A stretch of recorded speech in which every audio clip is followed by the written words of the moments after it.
If you have type 2 diabetes and you're tired of being told it's chronic and something you'll just have to manage forever, if your A1C is controlled but your medication list keeps growing or stays the same, and you know deep down you're capable of more than this, you're in the right place. This is the Diabetes Remission Roadmap podcast.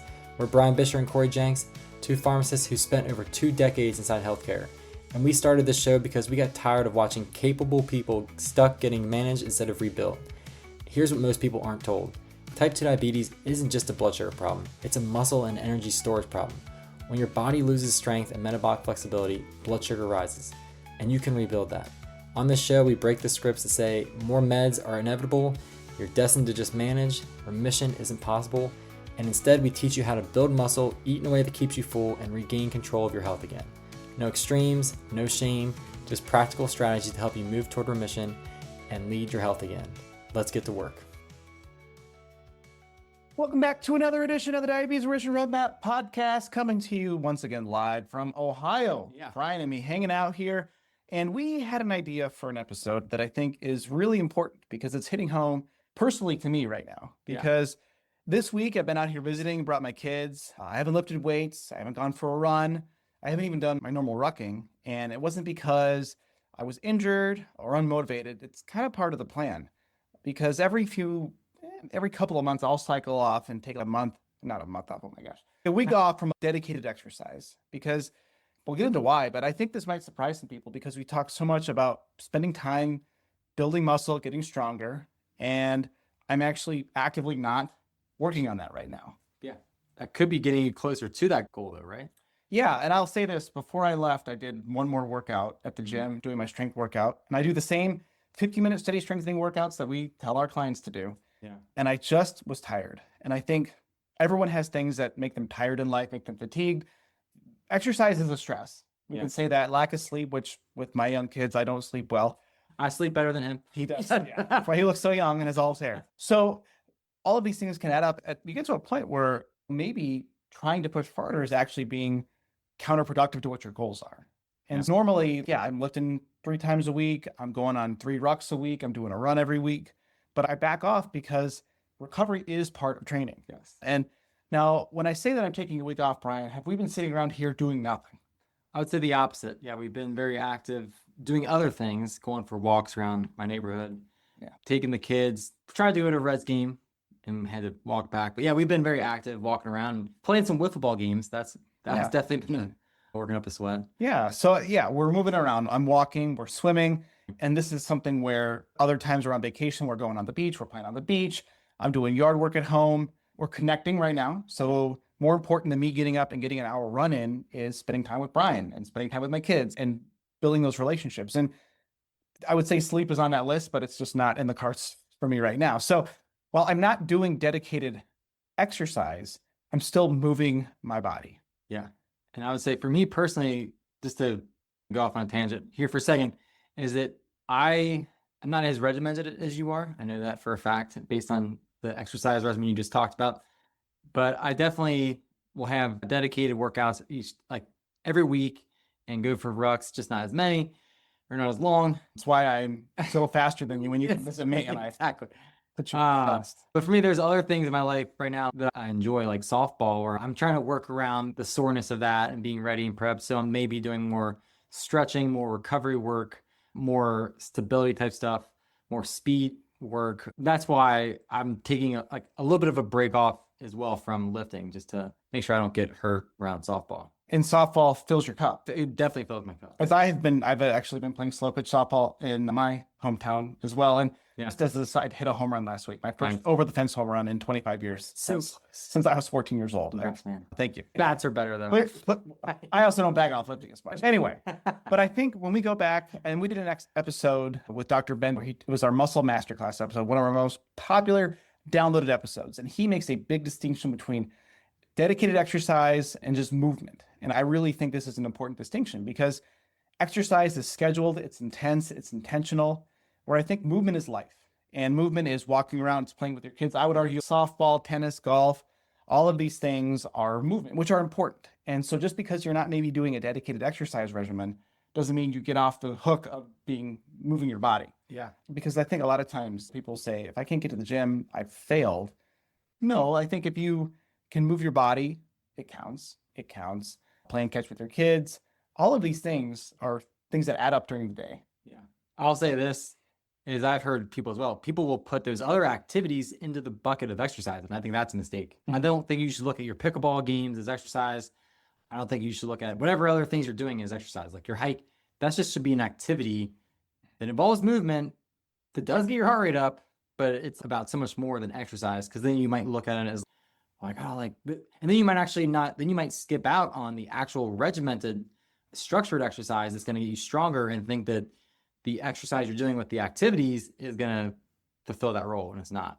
And I think when we look at the big picture of blood sugar issues, diabetes, we talk about building a bigger storage tank with building muscle. That doesn't change. But I think there's another piece of this where we're trying to remove the excess energy from the body. And we'll criticize the eat less, move more generic advice because we think it's not useful. But you can't just not move.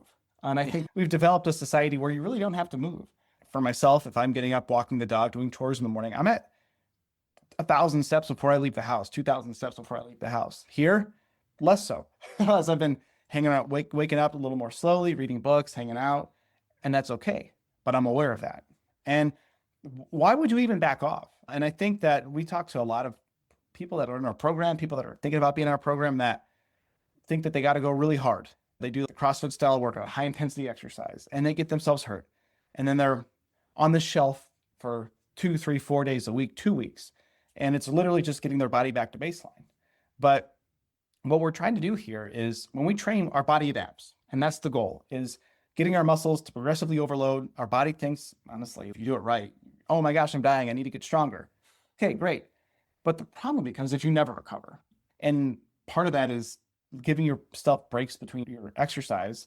Part of it is sleep, providing the right nutrition for your body to actually build the right tools and muscle. Yeah. Avoiding seed oils. No, I'm just Our Rapid Fire Friday episode. Go back and listen to that one. But yeah, I agree. Recovery is an often overlooked aspect of exercise. And it's these dedicated, intentional off weeks that can really help move the needle in the direction if you feel like you've hit a plateau.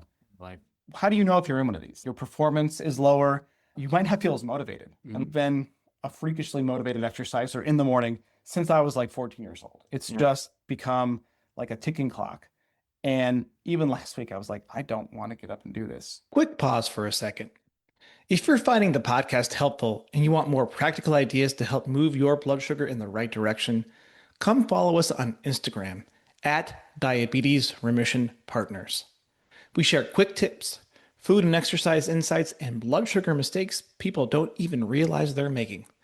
It's also where we can answer your questions directly in the DMs. So if you want more help between episodes, Instagram at Diabetes Remission Partners is the best place to find us. And when you follow us, make sure to say hi.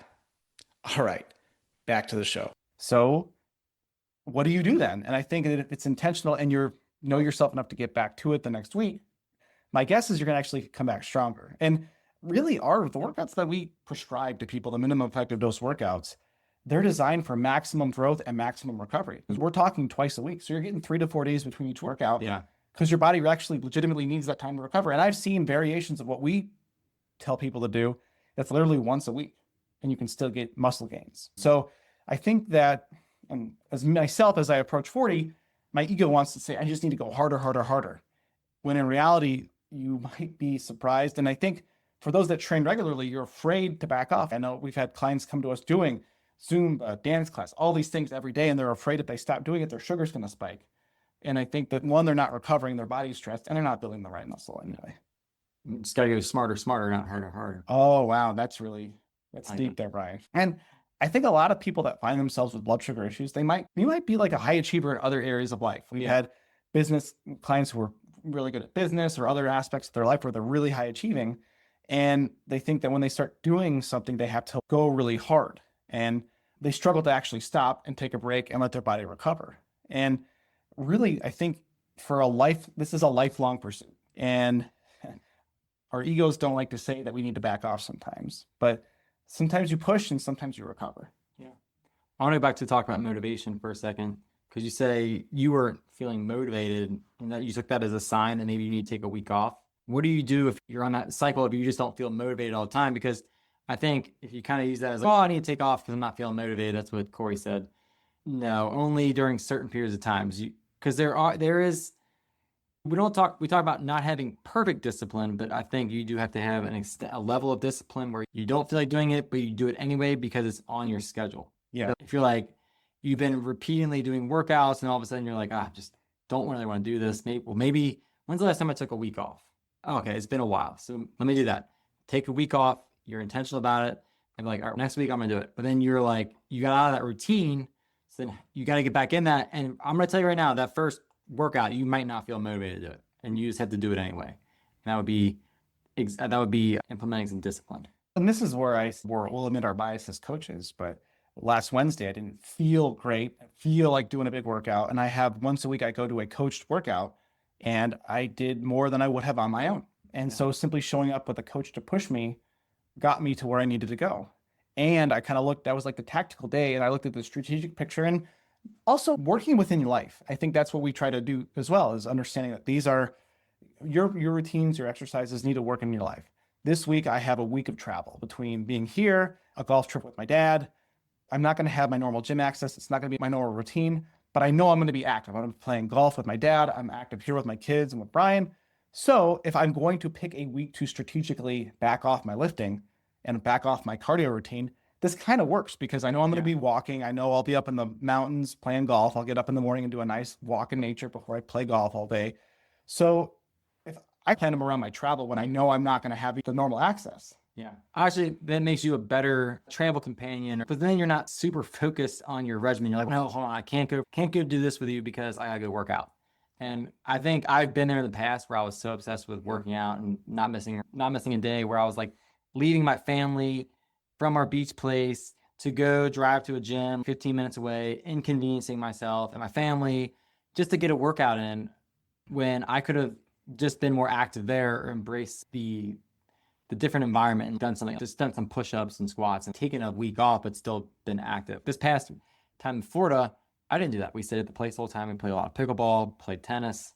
So yeah, I think that it can make you enjoy your vacations and travels more if you plan these times around that. Yeah. And I also had vacations with my family where we're in a hotel. There's a gym there and I'm in a close quarters with my children for 3 days. And yeah, you do that. It's more of a stress reliever than escape. And my wife and I give that back and forth. And the same thing, not being so adherent to a regimen. We were talking this morning at breakfast, not my normal dietary routine here. And I've been in those situations where I just try to be such a stickler. And it's like a week without lifting will not erase your muscle. It won't reverse months of progress. I think the consistency over weeks, months, years, not that single week. Now, it doesn't mean, like we say, you move your body. You don't just go and consume a bunch of donuts and cake. Yeah. And also knowing yourself. If you are someone who goes and falls off for a week and it turns into 6 months, then maybe this is not the right plan for you. But we're not talking about that routine itself. It's how your body feels. And also knowing that if you have just started doing something, soreness and fatigue is normal. Yeah. Pain is not. But this is for those of you who have been at it for a while and feel like, I'm doing so good. What happens if I take a week off? Is it all going to fall apart? And it's actually really heartening to hear from a lot of our clients who take a vacation and are like, oh, I was pretty good on my diet. I moved my body a decent amount and I stayed about the same. I call it playing defense. If you can play defense on these vacations and holidays, great. And you're back, you're not beyond where you started and you can get back to it. Yeah. And if anything, taking a week off like if you've been working out for a while, it can actually improve your body's response to the stimulus again, because it gets used to it. So, for lack of a better word, recalibrates it, resets it, your body's response to the stimulus of working out. So then you can actually improve your muscle gains, your muscle strengthening response. I'm not talking gains here. It's okay. Yeah. So, all right.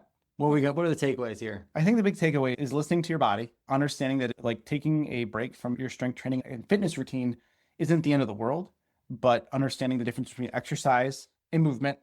That movement must continue, even if you're not doing your dedicated exercise. And activity. I'll add that as exercise and activity movement. Yeah. And speaking of taking a break, Brian, you're going to be on a little bit of a... I am. You have a little life situation happening where you're going to be taking a step. Yeah.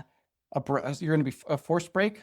Fourth child due. And maybe just an opportunity to invite some new guests into the podcast. Take away one thing off my schedule. Yeah. So fourth child due here in about 4 weeks. Congratulations. Thank you. I'm sticking with 3. Brian is it's not a contest, but if it is a contest of who has more kids, then you would be the winner and- because you would yeah. have 4 and I'll have Yeah. 3. But no, super excited for Brian. Happy for you. Thank you. And as a listener, you'll notice in the next few episodes that we have some really great guests lined up. And if you really miss Brian, let us know. I think his ego could use that. But No, my ego doesn't need it. it doesn't need it, but No, it doesn't need it'd it. be fun to hear. It's always great. I always appreciate the gratitude that comes through the emails. It definitely, it's the fuel that keeps us going. All right. In the meantime, enjoy your. Thank you. Brian was saying how his sleep is better than mine. Not for long. Not for long. Not for long. Enjoy it while you got it. But yeah, if something hit home from this episode, share it with us. Respond, send us an email, send us a DM. If you know someone who just won't stop going to the gym and they're like, need to hear this, send this episode to them. Remember to give us a rating and a review so that others can find this. And in the meantime, keep it simple, do what works. If this episode gave you clarity or hope, share it with one friend who's been stuck in the diabetes trap. That's how this mission grows. One person, one family, one story at a time. And if you haven't yet, leaving a quick review helps more people find the show and realize they're not stuck with meds forever. It takes less than a minute and it means the world to us. Thanks for being here and thanks for being part of this movement toward freedom. Thanks for listening to the Diabetes Remission Roadmap. The ideas discussed here are for general informational purposes only and do not constitute medical or nutritional advice. We are pharmacists, but we're not your personal healthcare providers. Always consult your own physician or qualified clinician before changing medications, exercise routines, or nutrition plans.